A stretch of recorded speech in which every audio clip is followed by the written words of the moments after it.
Yes, reka mbifurize byiza cyane, nizere ko mumeze neza cyane aho muherereye hose, nizera ko mukomeje kugira impera z'ukwezi nziza. Tariki 31 z'ukwezi kwa munani umwaka w'2024 birumvikana, nizera ko rero usoje ukwezi umeze neza cyane, usoje ukwezi ukora umuganda kabisa. Rero nizera ko ibintu bikomeje kugenda biryoha neza cyane. Ubwo rero ni amakuru y'imikino atandukanye umuntu abaje kuba rwose agenda abagezaho gatanu kuri gatanu.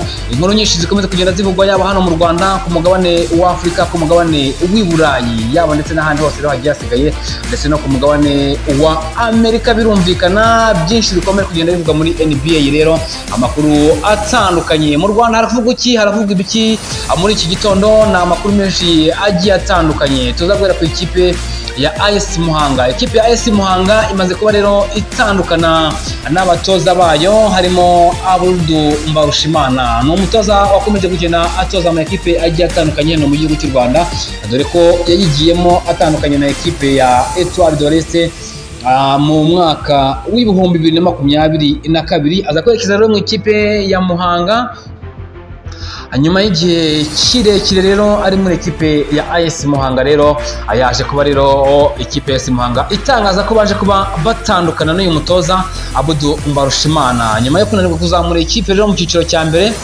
Ubu ngubu rero bakaba bamaze kuba rero bagenda batandukana. Ubwo ni Mbarushimana Abdul wari umutoza mukuru, mu gihe kandi Kamari Methode rero wari umutoza wungirije, ndetse na Ishimwe ari wari umutoza w'abanyezamu. Aba bose bamaze kuba batandukana ikipe ya AS Muhanga.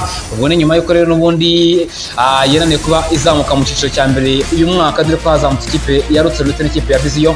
Kandi iyi kipe ya AS Muhanga yaje kuba ikina imikino ya kamaramaka cyangwa se imikino ya playoff, ariko ntibyaza kuba bigikundira ko rero izamuka mu cyiciro cya mbere. Kuri ubu rero ubu ngubu ikipe ya AS Muhanga rero ikaba igiye gushakisha abandi batoza rero bazayifasha kuba bakitwara neza bakazamuka mu cyiciro cya mbere muri shampiyona y'u Rwanda. Ubwo kandi dukomeje n'andi makuru, twerekeze mu ikipe ya APR FC. Umuyobozi wayo rero akaba rwose chairman wa ikipe ya APR FC rero amaze kuba ashyirwa mu kiruhuko cy'izabukuru rero na nyakubahwa perezida wa Repubulika, yitwa Colonel Richard Karasira. Rero akaba amaze kuba rero ashyirwa mu kiruhuko cy'izabukuru rero, ndetse n'abandi rero basirikare bakomeye hano mu gihugu. Rero akaba ari umuyobozi wa ikipe ya APR FC, dore ko yayijemo rero umwaka ushize wa 2023 birumvikana. Ni umugabo rero uyobora ikipe ya APR FC, yagize mu ikipe ya APR FC mu tariki 23 rero Kamena umwaka w'2023. Akaba rero yaraje asimbuye Mubaraka Muganga, yitwa General Mubaraka Muganga, aza kuba rero ayobora ikipe ya APR FC. Uyu mugabo rero Ritadi Colonel Richard Karasira rero akaba rero amaze gukora byinshi mu ikipe ya APR FC mu gihe kingana n'umwaka rero agiye kuba ayimaramo, dore ko amaze gutwara igikombe cya shampiyona, igikombe yatwaye umwaka ushize akagitwara adatsinzwe umukino n'umwe.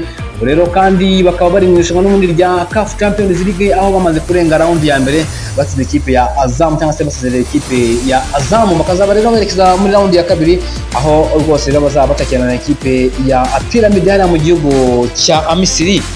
Ni umugabo kandi wayoboye ikipe ya Marine FC, ni ikipe y'ingabo birumvikana z'ingabo zirwanira mu mazi. Rero yaje kuba atangirana n'iyi ekipe mu mwaka w'1998, aza kuba rero ayiyobora mu myanya igiye itandukanye, aza no kuba rero ayibera umuyobozi mukuru cyangwa se perezida wayo mu gihe kigera cyangwa se mu gihe kingana n'imyaka igera kuri 7, hari imbere y'uko rero yerekeza mu ikipe ya APR FC. Byinshi rero wamenya kuri uyu mugabo nanone kandi nyuma y'uko aje mu ikipe ya APR FC, yasanze rwose ikipe ya APR FC imaze imyaka igera kuri 11 ikinisha abasore b'abanyarwanda gusa, dore ko kandi baje nyine no kuba bitwara neza. Nuko rero iyi politike iza kuba ihinduka, baza kuba rero bongera kwemerera abanyamahanga kugaruka mu ikipe ya APR FC. Ubwo rero kandi rero byaje uyu mugabo nyine ayobora ekipe ya APR FC. Mu yandi makuru rero agiye atandukanye, ekipe ya Rayon Sport nayo rero iri kwitegura umukino ifitanye n'ikipe ya Mukura Victory Sport. Ni umukino uzabera mu karere ka Nyanza kuri stade hariya ya Nyanza birumvikana, aho rero aya ekipe azahura tariki 7 z'ukwezi kwa 9, hazaba ari ku munsi wa gatandatu. Rero ama ekipe azaba atakirana mu irushanwa cyangwa se ni umukino bazahuriramo mu kwizihiza imyaka 125 rero umujyi wa Nyanza rero umaze ubayeho. Ubwo rero n'umukino ekipe ya Rayon Sport iri kugenda yitegura, ariko bivuga ko n'ubundi rero igifitanye ikibazo n'umusore bita Haruna Niyonzima, umusore cyangwa se wari wumvikanye na ekipe ya Rayon Sport. Icyo batari kumvikanaho n'iki nuko amafaranga ya recruitment bari bumvikanye rero Haruna Niyonzima atarayahabwa kugeza kuri ubu ngubu. Rero ni umusore utari kwitabira imyitozo ya ekipe ya Rayon Sport. Ni nabwo kandi rero umusore bita Aruna Musa Majarwan rero nawe akomeje kugenda agirana ibibazo na ekipe ya Rayon Sport. Uyu musore nawe rero akaba atari kwitabira imyitozo ya ekipe kubera ibibazo rero bigiye bitandukanye bitaramenyekana. Oro ekipe ya Rayon Sport nyine ikomeje kutitwara neza n'ubundi muri shampiyona y'u Rwanda, dore ko imaze kuba ikiri imikino 2 ikaba imaze kugira amanota agera kuri 2 intangiriro mbi za sezo. Ariko rero nizera ko rwose abayobozi ndetse n'abakinnyi ndetse n'abakunzi ba ekipe ya Rayon Sport bakomeza kugenda amuyifasha kugira ngo izitware neza. Reka tuve mu mupira w'amaguru twerekeze muri basketball. Ku munsi w'ejo ama ekipe rero atandukanye, yaba ekipe ya APR basketball yaba ekipe ya APR Basketball Club ndetse n'ekipe ya Reg Basketball Club, yaba rero ekipe ya APR Basketball League. Yes, reka tuve rero mu mupira w'amaguru twerekeze muri basketball. Ku munsi w'ejo ekipe ya APR Basketball Club yaje kuba rero itsinda ekipe ya Reg Basketball Club amanota agera kuri 92 kuri 91. Mu gihe kandi ekipe ya Patriot Basketball Club yaje kwitsinda ekipe ya Kepler Basketball Club amanota agera kuri 93 kuri 71. Iyi mikino rero yose yabaye ku munsi w'ejo muri playoff, abari kwitabira yitwa Bet Point Playoff 2024 rero njya muri shampiyona ya basketball rero yaje kuba nyine itangira. No mukino yose yabaye ku munsi w'ejo ekipe ya APR rero icyo cyane ekipe ya Reg ngira ngo ni umukino watangiye n'ikipe ya Reg rwose rero ishobora kuza kuba yitwara neza muri rusange.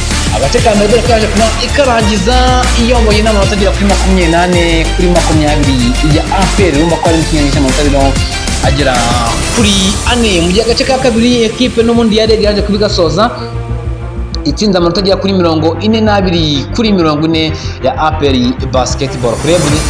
Ngira ngo abasore batandukanye baze kuba bafashe ikipe ya Reg kwitwara neza muri izi ikarito cyangwa se karito ya mbere ndetse na karito ya kabiri. Umusore bita Isaiah Mlele, umusore bita Ariyo Diana, umusore bita Antino Jackson, n'abasore bose bakomeje kugenda nyine bitwara neza. Kandi mu gace ka gatatu n'ubundi ekipe ya Reg Basketball Club yaje n'ubundi kuba ifashwa n'abasore bagiye batandukanye, harimo Pichumanga Kaza, Cleveland Thomas, baza kuba n'ubundi basoza akagace harimo ikinyuranyo cy'amanota agera ku 9, dore ko yakaje kurangira rero ekipe ya Reg itsinze amanota 67 ku manota 58. Mu gace ka nyuma rero ekipe ya APR Basketball Club yaje kuba yitwara neza, za kuba ayininjiramo agafu rero baza kuyirangiza banganya amanota agera kuri 83 kuri 83. Yes, ubwo rero ngira ngo baje kuba banganya amanota 83 kuri 83, baza kuba rero bongeraho iminota igera kuri 5. Ekipe rero ya APR Basketball Club rwose rero iza kuba yitwara neza, iza kuba rwose itsinda amanota 92 kuri 91, ishyiramo ikinyuranyo cy'inota rigera kuri 1. ubwo rero abasore bitwaye neza muri uyu mukino, umuvandimwe bita Isaac Emile niwe waje kubatsinda amanota agera kuri 32 ndetse akora rebound izirindwi, mu gihe kandi Cleveland Thomas ndetse na Antonio Jackson baje kuba batsinda ibitego cyangwa se amanota agera kuri 27 muri uyu mukino. Ubwo rero playoff rwose rero zirahaza kuba zikomeza rero ku munsi wo ku cyumweru tariki ya mbere y'ukwezi kwa 9 2024 muri Petit Stade i Remera. Muri iyi mikino rero ya kimwe cya kabiri amakipe atanguranwa intsinzi 3 kugira ngo rero agere ku mukino wa nyuma. Birumvikana ni shampiyona nyine cyangwa se ni Bet Power playoff rero muri basketball ziri kugenda rero zikinwa muri rusange. Tuve mu Rwanda twerekeze ku mugabane w'i Burayi. Ku munsi w'ejo rero tariki 30 z'ukwezi kwa 8 nibwo rero haje kuba nyine hasozwa transfer cyangwa se igura n'igurisha ku mugabane w'u Burayi. Abasore bagiye batandukanye bari bakomeje kugenda bibazwaho se bati biraza kugenda bite, abati se Victor Osimhen araza kuba ava mu ikipe ya Napoli mu ikipe ya Chelsea, ese Antonio araza kuba Ivan Toney araza kuba ava mu ikipe ya Brentford yerekeze hehe. Byinshi bitandukanye byari byakomeje kugenda rero bivugwa kuri cyangwa se kuri izi mpera za transfer igiye itandukanye. Ubwo rero ku munsi wo ku isaha y'isa 6 byinshi byaje kuba bigenda bitangazwa cyangwa se abakinnyi benshi bagiye batandukanye baje kuba berekeza mu makipe atandukanye. Aaron Ramsdale nkuko rero byari byakomeje kugenda n'ubundi bivugwa nkuko twagiye kugenda tubigaruka mu biganiro byacu bigiye bitandukanye, yamaze kuba ava mu ikipe ya Arsenal ajya kuba cyangwa se aza kuba ayerekeza mu ikipe ya Southampton. Ni umusore wakinaga ikipe ya Arsenal nk'umuzamu wa kabiri, dore ko rero David Raya rero yaje kuba nyine afata izamu rya ekipe ya Arsenal, rero aza kuba rwose yigaragaza neza cyane. Ubu rero umusore yamaze kuba ava mu ikipe ya Arsenal yerekeza mu ikipe rero y'abanywanyi ya Southampton. Ubu rero undi musore waje kuba n'ubundi ava mu ma ekipe atandukanye ni Scott McTominay waje kuba rero ava mu ikipe ya Manchester United aza kuba yerekeza mu ikipe ya Napoli. Umuvandimwe Tammy Abraham yavuye mu ikipe ya AS Roma atizwa ikipe rero ya Inter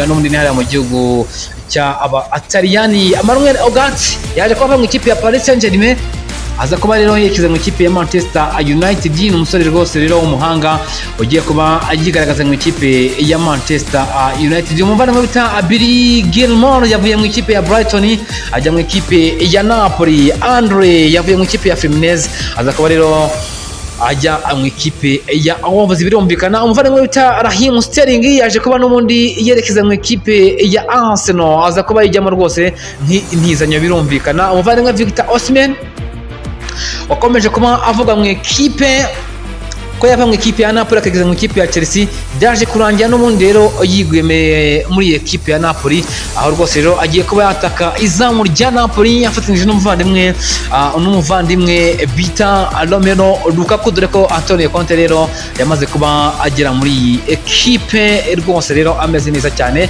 Kandi rero Jadon Sancho wamaze kuba n'ubundi yerekeza mu ekipe ya Chelsea rero ku ntizanyo ya Manchester United. Nuko rero hari ku mugabane w'u Burayi amatransfer yaje kuba agenda asozwa muri rusange. Birumvikana ama ekipe menshi rero agenda yigaragaza 5 kuri 5. Tuvanga twekize mu ikiya cyangwa se ko hari mu gihugu cya Amerika ni muri NBA. Umuvandimwe witwa Stephen Curry rero wamaze kuba rwose yongera umwaka w'amasezerano muri ekipe rwose rero ya Golden State Warriors. Yabone ekipe yasigajemo imyaka igera kuri 2 aza kuba rero ahabwa agera kuri miliyoni zigera kuri 62,800 by'amadolari y'Amerika. Rero aza kuba yongera umwaka